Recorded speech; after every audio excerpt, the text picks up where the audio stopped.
Love smarter, not harder. Today's question. It's a little bit longer one, so I will break throughout to share some thoughts. It seems like in simpler times, like my grandparents' era, the goal was to marry for survival, companionship, and to build a family, and that in some cases the love evolved or grew with time. Now that we are a more liberated nation as a whole, at least in North America, we are able to wait and marry our true loves like the movies, fireworks and all.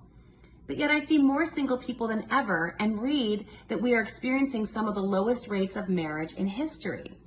So yeah, that is true. And I think it's partly because we do have higher expectations for marriage than our grandparents' era. I think you're absolutely right. Especially as women, we did not have the luxury of being single for our entire lives. I mean, some women did, and they made the best that they could financially. But in general, women were marrying for many reasons, more so than just love. Certainly to have a family, because that was even more a focus as in terms of a woman's role and purpose in life. It's still a thing, but it was even more an emphasis in days gone by.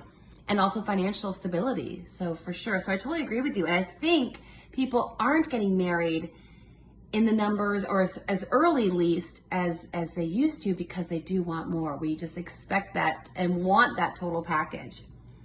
It makes me wonder, being 35 and single myself and having left the wrong relationship, one of which was quite significant, where I did have a ton of passion with my ex, and we almost got engaged, but he sadly suffered from addictions, so I chose to leave.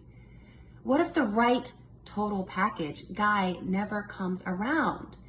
Does research suggest you'd be happier on your own or with a person with whom you're compatible, but don't have that full romantic passion with?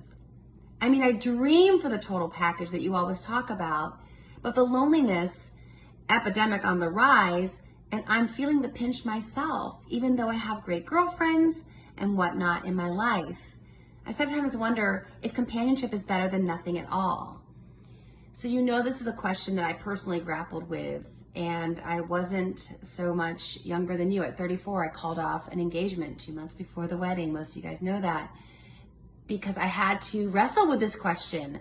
And for several years in my early 30s, I thought that, as you put it, that I wanted that companionship. I wanted the total package. I was hoping it would develop with my ex-fiance, and it didn't.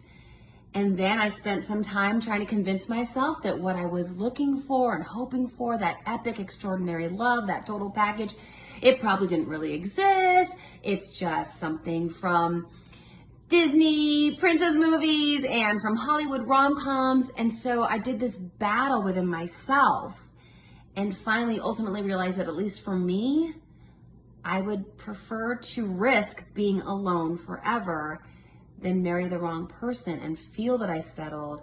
And I talk about this extensively on the podcast in several episodes, because I know that this is a struggle that many of us face. And it's not a question I can answer for you. And frankly, I do think some people eventually hit an age and they say, that's it. I've tried to find my person and I'll settle for good enough. And I talk about that in my book. I mean, if good enough is good enough, good enough. I'm not trying to judge anyone else's path. I'm here supporting those of us who decide we'd rather risk being alone and wait for that epic connection. As for the research, I did a quick little search. I didn't see anything. It doesn't mean it doesn't exist. And this is something that I'm always trying to gather more information about. And I will take a look at some of the scientific research, the psych research, to see. I don't know, because once someone settles, do they admit it? Are we going to be able to find that person and study them and say, hey, 20 years later, did you grow to love your spouse in a way that surprised you? Was it enough to have those kids and that family and the white picket fence? I mean, I don't know that people admit this stuff to a researcher, but ultimately I can't answer that for you. I can just share my experience and hope that as, I think that's a valuable thing when people share their stories and we listen and we then kind of compare their journey with ours and think, is that a path I want to take, or do I want to go in a different direction? Then she says, also on the topic of chemistry not always being there, how many dates is a safe number of dates to go on, where you aren't turning someone down too soon before you've given it a fair chance to potentially blossom into real chemistry and romantic potential, but where you also aren't wasting your time or burning yourself out, waiting for something that just isn't there. Any tips or rules of thumb on gauging this?